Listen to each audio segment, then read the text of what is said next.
Hi there. I'm not sure you've heard about this personality. His name is Edward Deming.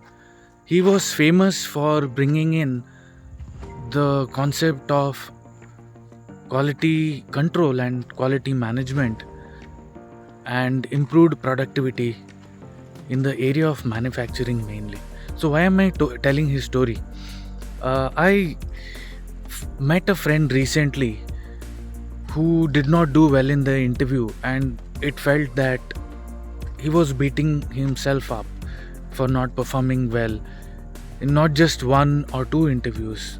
It was more than three or four interviews, and he did not know what can be done differently to look at feedback objectively and not beat himself up.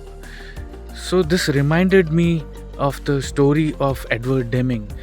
After World War II, a lot of scientists, Japanese scientists, and industrialists met Edward Deming. Edward Deming had made an effort to improve the quality of automobile manufacturing in the US, but as the leadership in these companies in the US, they did not listen to him at that point of time.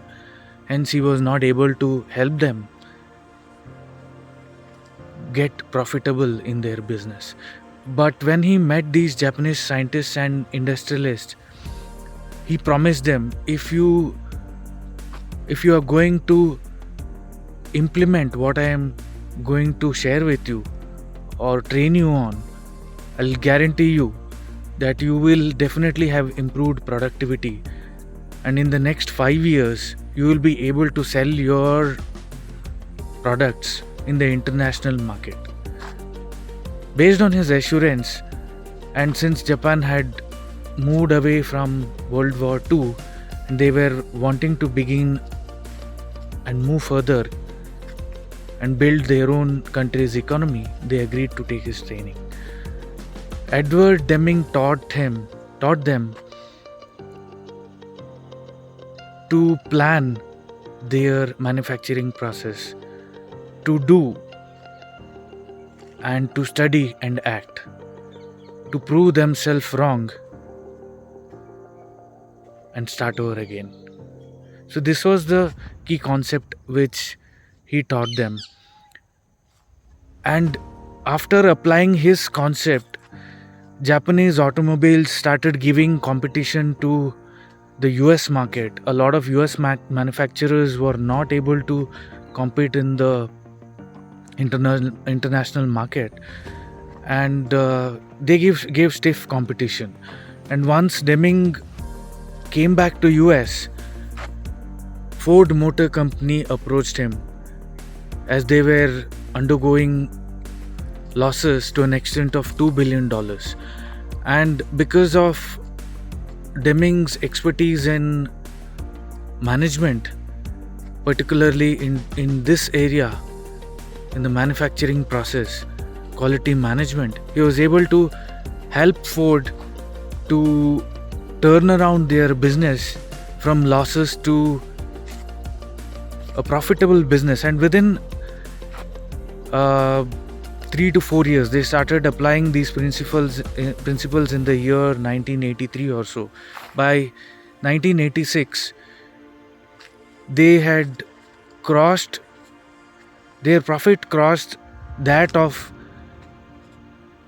GM, General Motors, and Chrysler. So the thing is, this particular concept is applicable when you take up interviews as well. Imagine, in case you lose or do not do well in the interview, you can come back, you can plan your interview well, do your interview well, go to the interview and perform well. That's what do means. Study, come back and study what are those things you did right, repeat them. What things you did not do well, change them and act, and go back and perform again, and repeat the quality process till you see results. So what I learned from this story is, feedback does not equal to failure.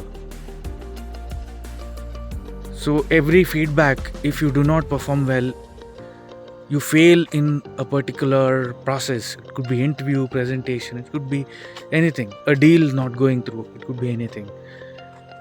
All we could do is not just get dejected, but come back and repeat these steps so that you can move from failure towards a constructive feedback and success thereby.